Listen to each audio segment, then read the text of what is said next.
Guys, with 6,000 new peptides on the market, you might be confused. What's the best way to put on the most size using the least amount of compounds? I'm going to tell you 3 compounds that are the most potent anabolic agents that you could possibly use and to get the most bang from your buck. Stay tuned.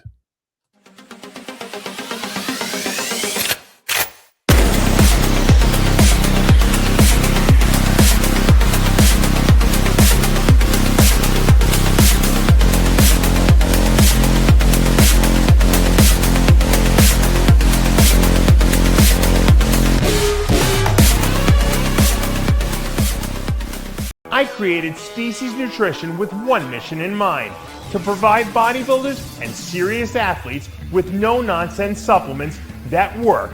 I put my name and reputation on every bottle of Species Nutrition products. If you want to be your absolute best, join the evolution.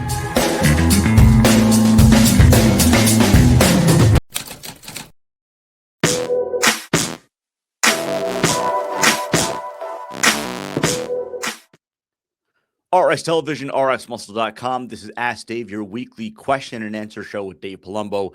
Bodybuilding, non-bodybuilding, it is all on the table. This is your forum to ask Dave whatever is on your mind. So we're going to go right into the questions. The first 2 questions on this show from the Dave Palumbo Experience app. I just completed a calcium score test with the result score of 221. I followed a diet 30 years, eating low-fat, moderate carb, high-protein bodybuilding lifestyle diet, 30 to 60 minutes of cardio every day, along with the resistance training, your methods 5 days a week, as well as for the past 30 years. I'm 54 years old, on no meds, but TRT Gel. If it was you, what would be your next step? Well, you know, I see a lot of this. So I read a lot of blood work. I read a lot of these cardiac CT scans that I have people recommend that they go get done. And there are people with high calcium scores, and you know what? He can go for a more extensive cardiac CT angiogram where they actually put some dye into your vein while they do the CT scan, and that will give him a better, idea of whether he has blockages. Right now, the calcium score just kind of says how much calcium's in the vessels. If you have a higher amount, usually there's a correlation with some blockages. Probably with a 220 score, I would probably follow up with a CT angiogram, with the contrast, just to see a little bit better about what's going on, to make sure you don't have any blockages in certain areas. That's number one. It seems like you've lived the perfect, lifestyle to not get blockages, but there's a very big genetic component when it comes to heart disease. And it's just undeniable. It sucks, and it sucks that we're beholden to our genetics. I mean, I pretty much took great care of myself. And how did I get an aortic aneurysm at 50? I didn't have it when I was training. When I was big. It's a genetic time clock. My father's brothers, 2 of his brothers had them. One died, one had it fixed.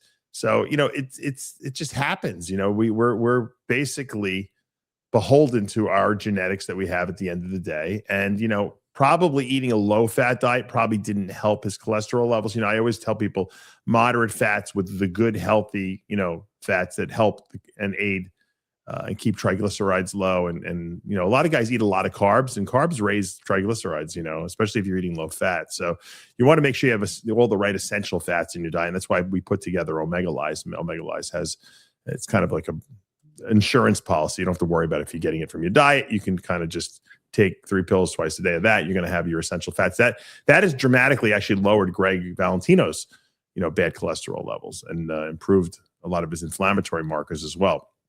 So that's important. That would be the first suggestion I would tell him to do, is get on an essential fatty acid supplement, add some more good healthy fats like from macadamia nut oil. And as you know, we sell a brand of macadamia nut oil from Species Nutrition. You don't have to use ours, but there's not that many out there. You can use avocado oil. If you can actually find real extra virgin olive oil, a lot of it's fake out there. That's going to help also those cholesterol levels. Now, what can you do to try to reverse what's going on? Well, taking a good multivitamin that has vitamin K2 in it will help take away that calcium in the vessels. Vitamin K2 directs calcium away from the blood vessels, and you obviously have a predisposition to lay down calcium in your blood vessels. So you could be K2 deficient. Another little shameless plug, the new V Mineralize, I know a lot of you have been asking about it, is finally here. We have it. It's done. It's completed. It should be in the warehouse, the fulfillment warehouse, and it should be up on the website for sale, and then in Amazon probably a week after that, within the next week. That's great. I have fortified the new formula with a lot of vitamin D3. We only had 2,000 I used last time. Now we have 5. We have K2 in there, which is exactly what you need, because the vitamin K is going to make, the vitamin D is going to make you absorb more calcium, but we want to make sure it doesn't go to the blood vessel walls. And we have methylated B vitamins in there, obviously the methylfolate and the methylcobalamin, which was already in there. So great new product. You can add that to your regimen as well. So Omega-Lyze, V-Mineralize, important. I would go get a cardiac CT angiogram to follow up to make sure that you don't have any blockages that you might require a stent for.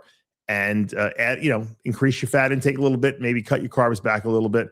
And there's another product that's made by a company called Omega Via.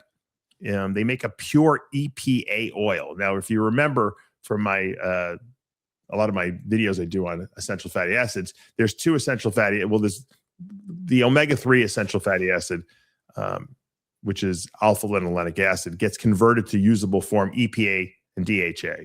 The EPA component of that is supposed to be the most potent in terms of removing plaque from vessel walls. So the study that came out was 2,000 milligrams per day of EPA, in addition to whatever you would take from Omega-Lyze. So you want to add 2,000 extra milligrams per day of EPA oil, just pure EPA. It's hard to find. As far as I know, the only company that makes it is Omega Via. They sell it on Amazon.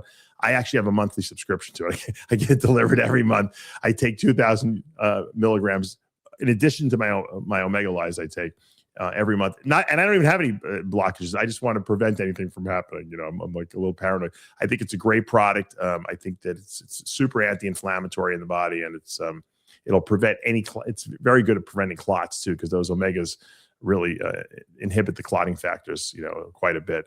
And I would recommend adding that to your routine as well. And then, you know what, just live your life. You can't be, worried about, am I going to die tomorrow or anything like that. But if you do all the diagnostic testing, you make those subtle changes I said, I think you're going to see some good results. And you know what? The reason I answer this question so in depth, Sid, is because it is a question I get a lot. There are a lot of people that have a genetically high LDL cholesterol, and they have some plaque formation, or they have some calcium deposits, and they want to know what to do. And I think this was worth going into detail on this. Second question, again, these first 2 from the Dave Palumbo Experience app.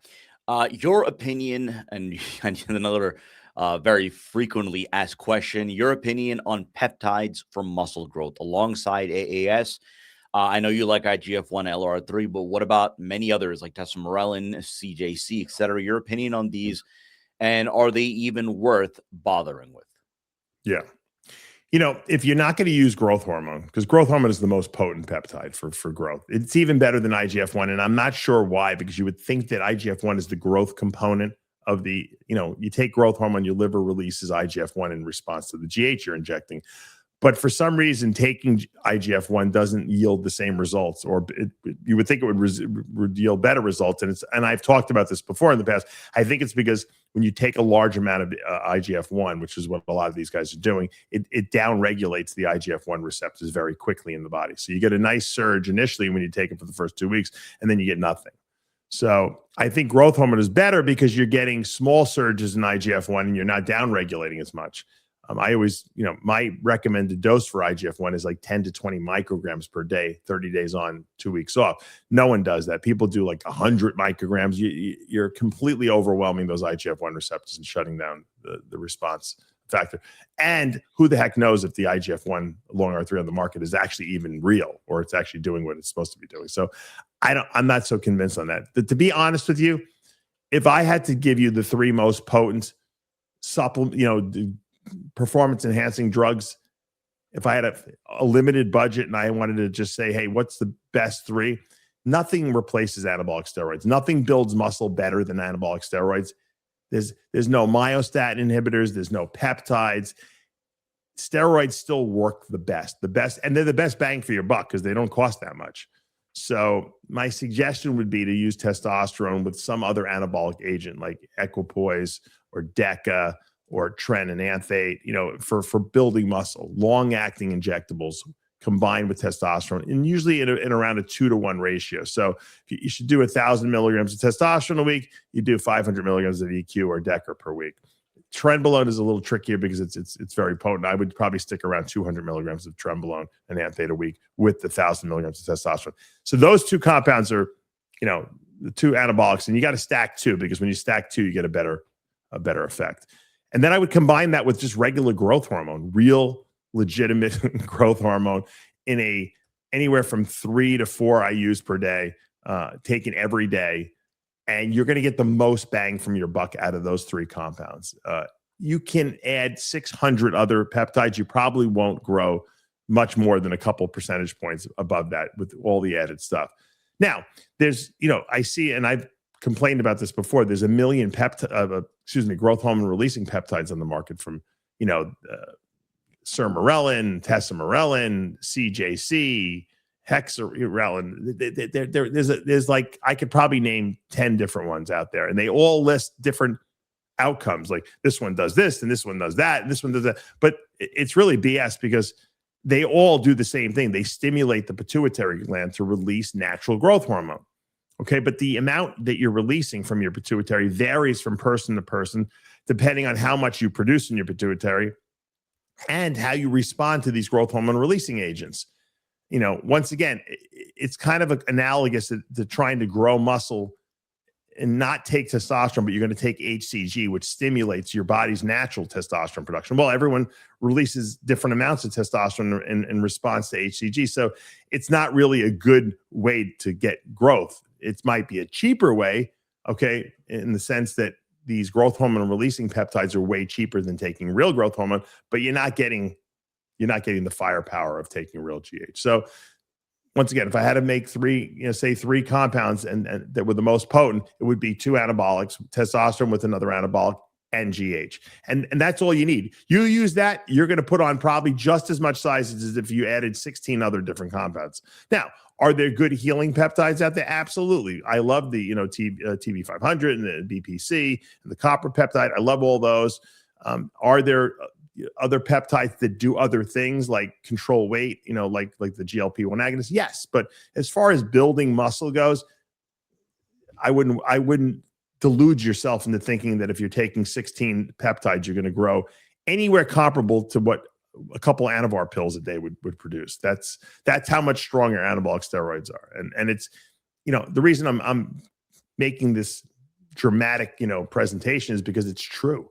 And these guys that sell peptides, and by the way, I see a lot of people now getting arrested for selling peptides. Unless you're like a rejuvenation clinic that has a license and that has getting it from a compounding pharmacy, if you're buying it from China and setting it up on a TikTok store or on your website, okay, you're committing a crime. It's illegal to do. You could say it's for research purposes all you want, but if you're doing videos telling people how to take them, then you're doing a crime. So watch out for that. These 2 questions, which might be the best questions probably of the whole episode, are from the Dave Palumbo Experience app. This is the kind of questions I answer on a regular basis for the app members. It's $29 a month. You can download it on from iTunes or Android store. You get me as your coach in your back pocket. You have access to all my writings, all my videos in an organized way. You have all my diets, my keto diet, cyclical keto diet, off-season diet, all the drug cycles for men, women, off-season, pre-contest. Everything is there. It's a great resource. I'm constantly putting new stuff up. I put everyone's questions and answers that I answer on a daily basis into an open forum so you can see it. And I do a Q&A video, so an extra Ask Dave, essentially, for the app members every single week. If you're really interested in learning about bodybuilding and how the body works and supplements and drugs, you got to get this app. It's for $29 a month. You can't beat it. You have me as your coach in your back pocket. We have a great membership, and I'll keep doing this as long as you guys keep supporting it. And I want to just thank you once again. Before we go to the rest of our questions, our friends at Titan Medical Center, and I'll put it up on the screen. They gave us a new therapy quick reference guide. So that includes a lot of their peptides. One that we haven't really discussed yet, but it is worth discussing. You were telling me about it before we went on air, was ARA 290, good for inflammation and nerve support. Yeah, if you guys have chronic pain rather than taking opiates, this peptide seems to have a relief on the nervous system. So it supports nervous system, recovery, growth, cognitive function, but it also has it's really what it's known as is the anti-pain peptide. So if you have like annoying, pains in your body, I'm sure if you're in massive pain, it's not going to do anything. But if you have like daily pain, aches and pains and inflammation, this peptide works really well. You might want to give it a shot. It just became available again. Titan can prescribe it. If you contact them at titanmedicalcenter.com and you call that number there and you tell them Dave Palumbo, RxMuscle sent you, you're going to get a great discount, and they'll explain exactly how to use it and what it will help with. And I think that the great thing about Titan is that they're not just a supply chain. They are people who are willing to spend time with you guys, the customers, and explain, what you might need based on your blood work or your complaints. And they can suggest things, or you can just go on there and say, hey, look, this is what I'm looking for. Dave Palumbo told me he takes glutathione. I want to take it. He loves the healing peptides. I want to try your glow stack. And really that's, they're going to explain what it does and they're going to follow up with you. And they got some great customer service over there. We love John and Charisse. We've been working with them for many, many years now. And I've been sending people to them for quite a long time. And everyone seems to be a very happy customer. So check it out. They got some great new therapies up there. Like I said, that chart is good because it kind of tells you what they all do. And depending on what you need them for, they are available. And you might not even know. You might call them up and say, hey, look, I'm just tired. What do you recommend I take? And they'll help you out with that as well. So go check them out, titanmedicalcenter.com. And as Dave mention Dave Palumbo or RxMuscle, and they will give you the royal treatment. Let's go to the rest of our questions from our YouTube community page, from our Instagram, official_RxMuscle, and our Facebook page, if you just search RxMuscle. Training related question. You always talk about training only one muscle group per day, per week. What do you think about combining triceps and shoulders with biceps, chest, for example? Isn't it much more work? And the way that you could also have an extra rest day, instead of resting 2 days, you'd rest 3 times a week, like Dorian Yates did. I mean, you got to do what works for your body. And I'm all about experimenting. There's not just one way of doing anything as far as training goes. That is, there's so many different ways you can train. And I've changed around training according to like my schedule. Like when my kids were really, really young and babies, it was hard to get to the gym.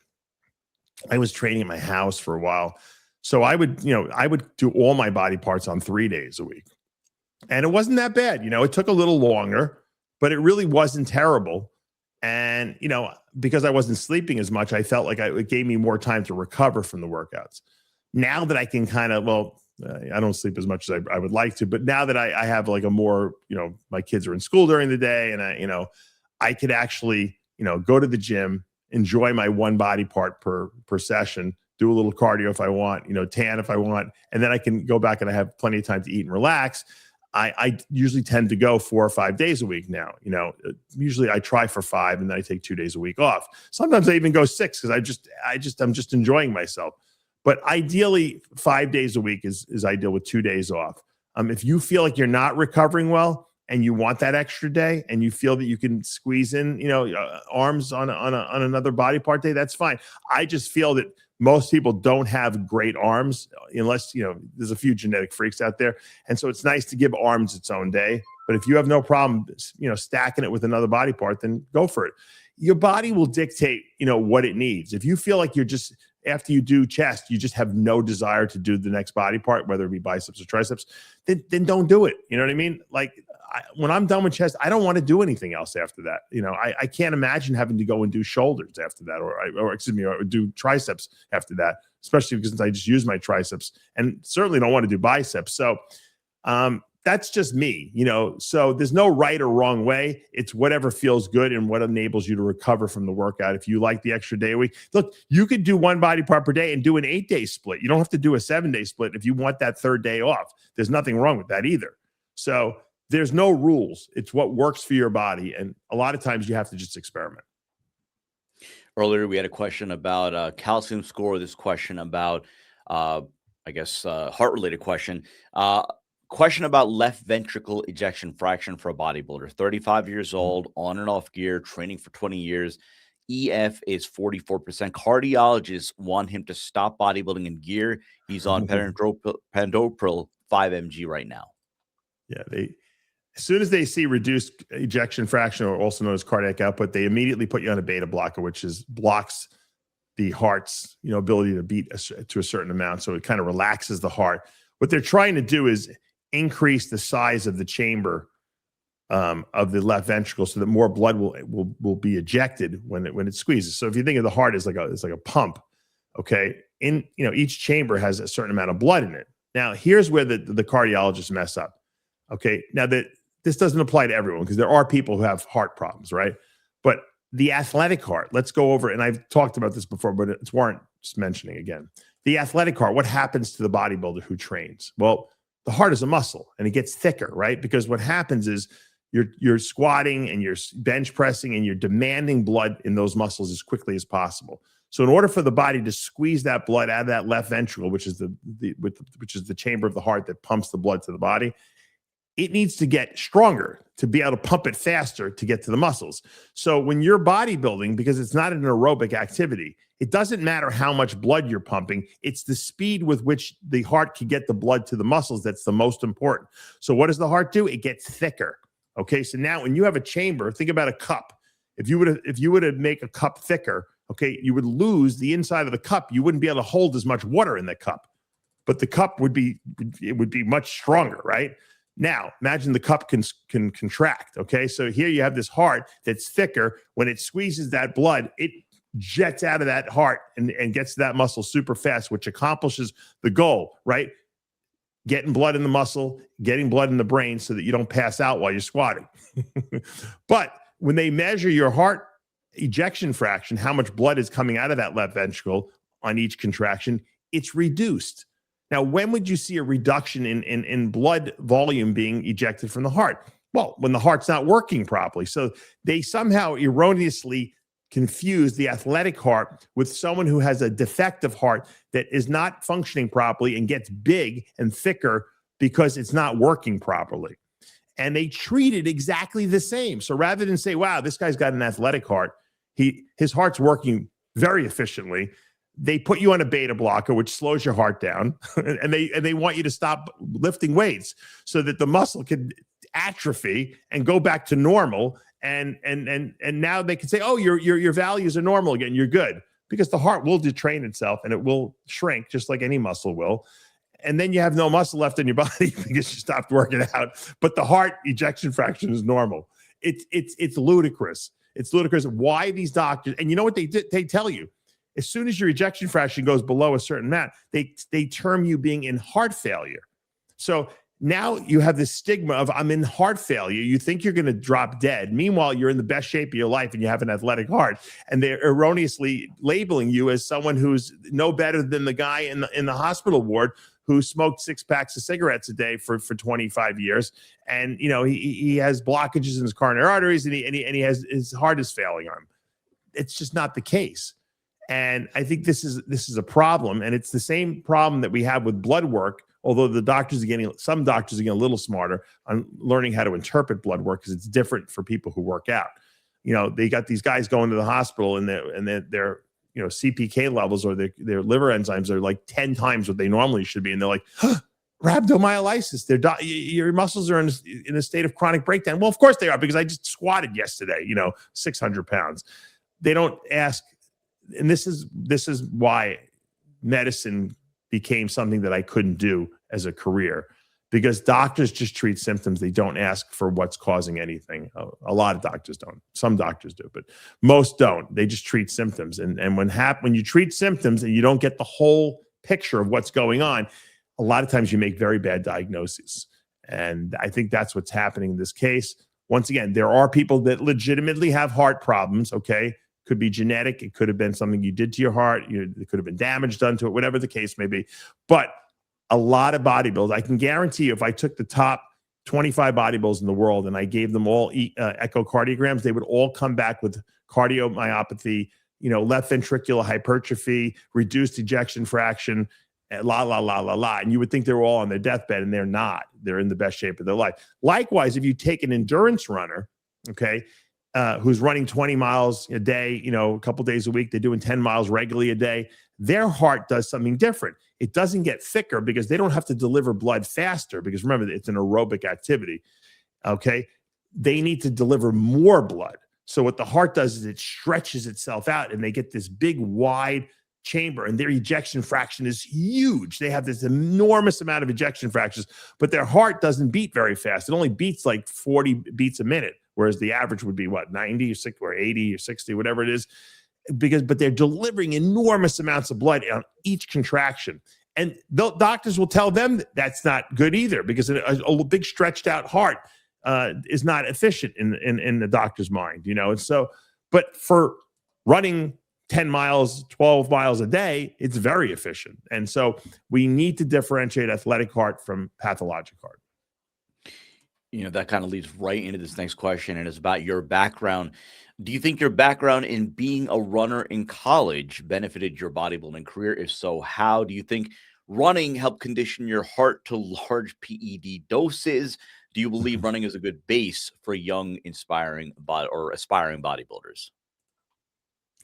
You know, I've thought about this a long time, you know, over the years. And I think that running did a few things. Number one, it gave me tremendous discipline to run 10 miles every day, you know, which is what I was doing at the height of my career, and to restrict my diet so that I wouldn't gain too much weight. It's so much more difficult to do that than bodybuilding, that when I went to bodybuilding, the discipline was easy, you know, because you don't have to run, you don't go work out outside in 100-degree heat, and you don't have to work out outside in 0-degree weather, except if you're in prison. So it kind of taught me really good discipline running. That's number one. Number two, as far as from a physiological standpoint, I don't know if it did anything to my heart, because, you know, runners have, like I just mentioned, a more stretched out heart, whereas bodybuilders have a denser heart. So I think my heart probably remodeled itself for bodybuilding as the years went on. But I think what putting my legs into a constant oxygen debt all the time from running, you know, that many miles, what happens is your body produces new mitochondria, you know, which are the energy producing, you know, organelles of the cells that oxidize fat for fuel, for ATP, for energy while you're running.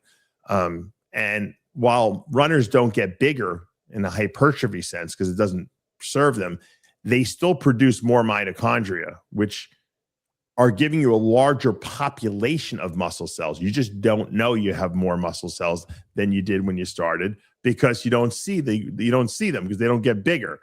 But when you switch from running with all these extra new mitochondria, which are basically new cells, and then you switch to a hypertrophy sport like bodybuilding or powerlifting, all of a sudden now you have a genetic advantage over the person who never did the running.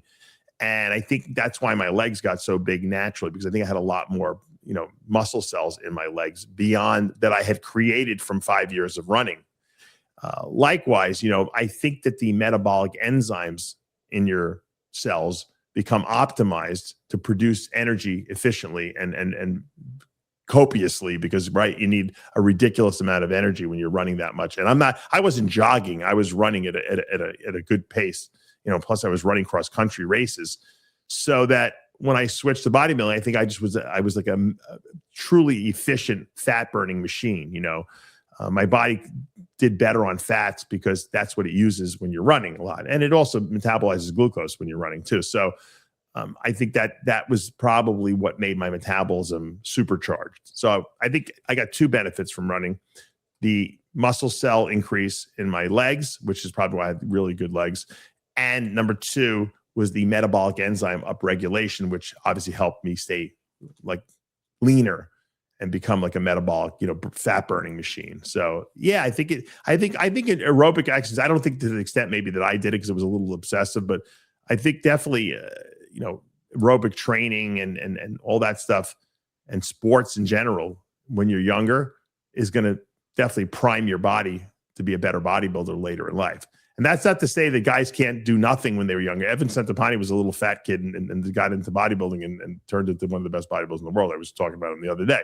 So, but he's a genetic freak, you know. But for the average person, I think sports early in life definitely predisposes people to being better bodybuilders later. Take one more question. This one about, I think this applies to a large cross section of our audience. You have advanced lifters, you have those that are just getting into bodybuilding, and everyone in between. Ever had a massive fluctuation on certain lifts, benching being a prime example. 1 week, I'll easily bench, say, 275 for 10 or more reps. And next week, lucky to get 4. Diet's on point, and I'm natural if that makes any difference. But that applies to you and just scenarios you've seen where 1 Yeah. week you seem strong as a bull, and then the next week you maybe just don't have it. Yeah, but you see it on benching a lot, the fluctuation, sometimes not even on squats. The problem is, are you glycogen loaded? Are you fueled properly? Did you sleep enough? A lot of and that has a lot to do with it. Are you on a cycle? When I would be taking a cycle, my strength was through the roof. However, when I trained in the morning, I was weaker than when I trained at night, because at night I had 5 meals in me already, 6 meals in me already, and my muscles were loaded with glycogen. I was holding water, obviously, because as the day progresses, you start retaining fluids, and that makes you stronger, and it protects the joints, and you just feel better. So, a lot of bodybuilders train really late at night if they don't have like a real job, and it's hard to explain why, but I can explain it from my own perspective. It sucks that you have to, if you have to go to the gym at midnight, because it's like, it messes up your whole schedule sleep wise. So you really can't have a job the next day if you're doing that. But a lot of bodybuilders don't. But I used to do it a lot, and I had my best workouts late at night because I felt fueled up. In the morning, I always had trouble. The only time I would go to the gym in the morning was when I was dieting for a show. And that didn't really matter then, because I wasn't trying to set any new records. I was trying to just maintain my muscle. So I wasn't like pushing in the gym to move past my normal lifts. So that was fine. But when I was trying to grow and get big, I always trained. I try to train like about 4 or 5 o'clock in the afternoon, but I always noticed that I was way stronger in the morning. So, in the afternoon. So take that for what it is, but there are going to be days where you just didn't get enough rest, or you didn't eat enough the day before. Doesn't matter what you eat the day of the training. It's what you ate the day before. And you're just not fueled up, and your body just is not ready to go. And the worst thing you can do, and we all do this, is take a bunch of stimulants, like pre-workouts and caffeine and stuff like that, to get yourself going so you can get through the workout. And if you don't feel up to it, a lot of times that you can get hurt doing that. So you got to kind of be intuitive. Not every single training session has to be a world record for you. It should be train the way you feel. But I've gone to the gym on days where I felt like I was going to have the worst workout of all time, because I was tired and I didn't want to be there. And I wound up having a great workout too. So it works the other direction as well. And there's no real predicting why that is. Sometimes when you have a lot of stress, you have aggression and you want to get it out. Sometimes you have a lot of stress and it does the opposite to you. It zaps you of your strength. There's no rhyme, no reason. That's why it's important to go to the gym on the days you feel like crap and on the days you feel great. Because if you miss the days you feel like crap, those could be the best workouts of your life, that you could be missing. So never make an excuse why you can't go to the gym. Being a great bodybuilder is about being able to train and do the work even when you feel like you don't want to. And a lot of people can't do that. And if you can't defer gratification, you're not going to be a great bodybuilder. And on that note, that's going to do for this episode of Ask Dave. Dave mentioned Greg Valentino earlier in the show, a hilarious all-new episode of After Hours on the channel right now. Jimmy the Bull makes his appearance and tells us about his stalkers violently threatening him to not appear on After Hours. You have to see it, and you can decide whether or not you believe his stories, his claims, but it is an absolutely hilarious episode. After Hours, as well as Heavy Muscle Radio with Dave Palumbo and Chris Aceto, live right now on the channel. If you haven't already done so, subscribe below, hit the notification bell. You're not going to miss this or any other shows that we have coming up. Of course, the Arnold Classic in less than a month now. So we're going to begin our preview segments. And then, of course, we're going to have wall-to-wall coverage the weekend of the Arnold Classic live from Columbus, Ohio. Dave, myself, Chris Aceto, and whoever else we're going to bump into. So, again, if you haven't already done so, subscribe below and hit the notification bell. As Dave mentioned, V-Mineralize is going to be back in stock soon at speciesnutrition.com in a matter of just a few days, really. Just waiting on shipping. It's all done. It's all shipped. As soon as we have it in, it'll be live on the website, and you will have an opportunity to buy the reformulated version of V-Mineralize. For Dave Palumbo, I'm Sadiq Faruqi. We'll see you next time.